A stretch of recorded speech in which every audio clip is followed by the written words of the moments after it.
My wife suddenly texted, "Don't go home tonight." My wife suddenly texted, "Don't go home tonight." I was returning from a business trip. Why not? Her answer revealed a betrayal I never saw coming. The plane hadn't even touched the ground when my phone vibrated. One message, from her. "Don't go home tonight." No punctuation, no explanation, just a sentence that felt like a blade pressed lightly against my ribs. Careful, precise, intimate. The cabin lights flickered as we descended. Everyone else was already standing, reaching for bags, eager to return to their lives. I stayed seated, staring. I reread the words. Once, twice, again. My thumb hovered. Why not? 3 dots appeared almost immediately, disappeared, reappeared. I imagined her on the other end. Phone tilted slightly, lip caught between her teeth. The way she did when she was deciding how much truth to give and how much to bury. Her reply came through. "Because I need space tonight, please. Don't ask." Space. We'd been married 9 years. Space was something we discussed, planned, negotiated. Not demanded in 12. Characters while I was 30,000, feet above the ground. I felt nothing at first. That was the strange part. No panic, no anger, just a hollow click somewhere deep in my chest, like a lock turning. The man beside me coughed. The wheels hit the runway with a shuddering thump. Applause scattered through the cabin. I didn't clap. I typed back. Okay, a lie, but a useful one. As the plane slowed, I looked at the reflection in the dark window. Calm face, steady eyes. The kind of man who didn't raise his voice. The kind who noticed details. The kind who understood that when someone tells you not to come home, it isn't about space, it's about timing. And suddenly, I wasn't tired anymore. I checked into a hotel 5 miles from our house. Close enough to return if needed, far enough to think.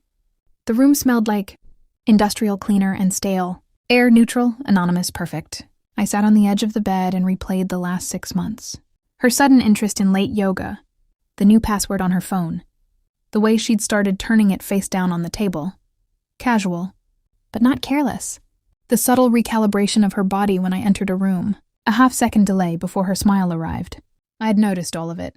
I just hadn't named it. I opened our shared calendar.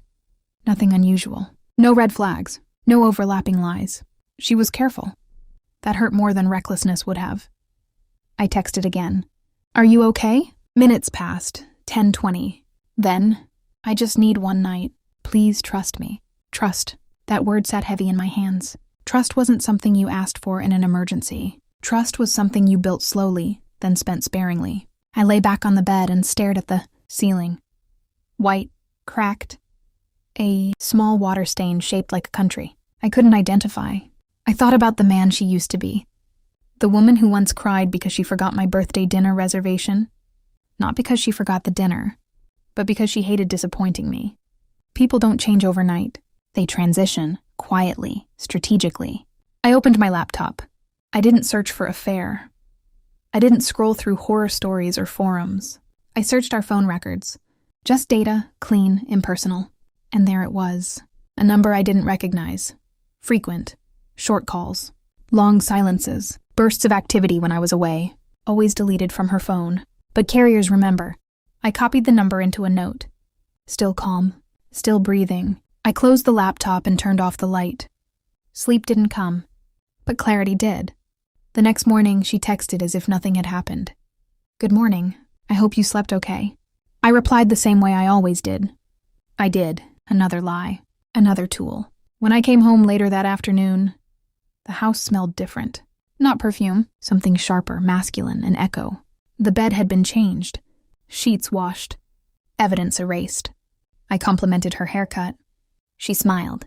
A practiced curve of the lips that didn't quite reach her eyes. That night, she fell asleep quickly.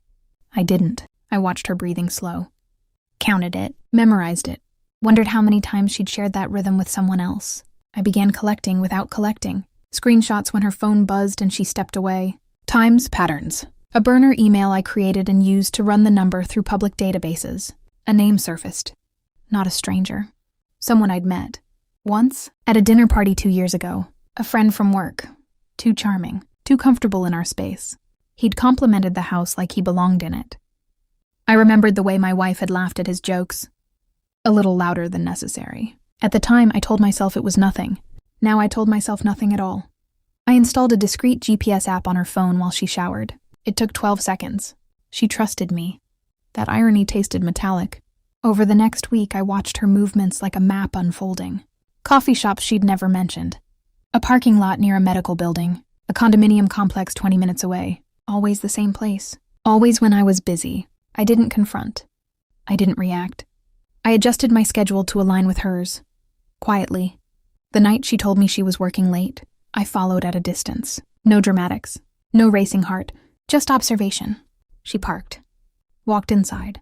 Didn't look back. I sat in my car for an hour. Then 2. Then I drove home. Because I didn't need to see them together. I already knew.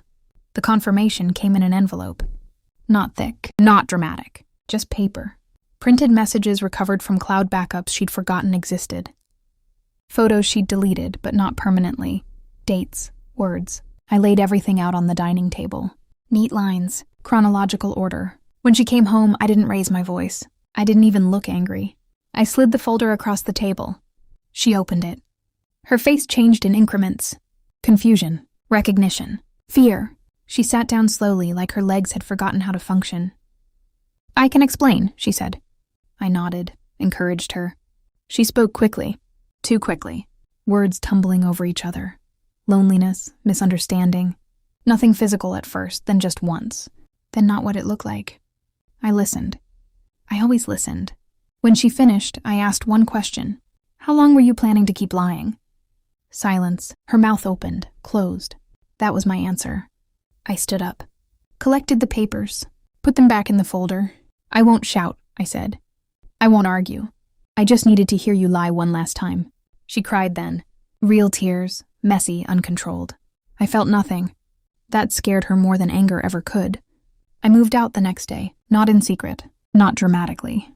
I packed only what mattered, left the rest exactly where it was, a museum of a life she'd dismantled herself. Before I left, I sent an email to his wife.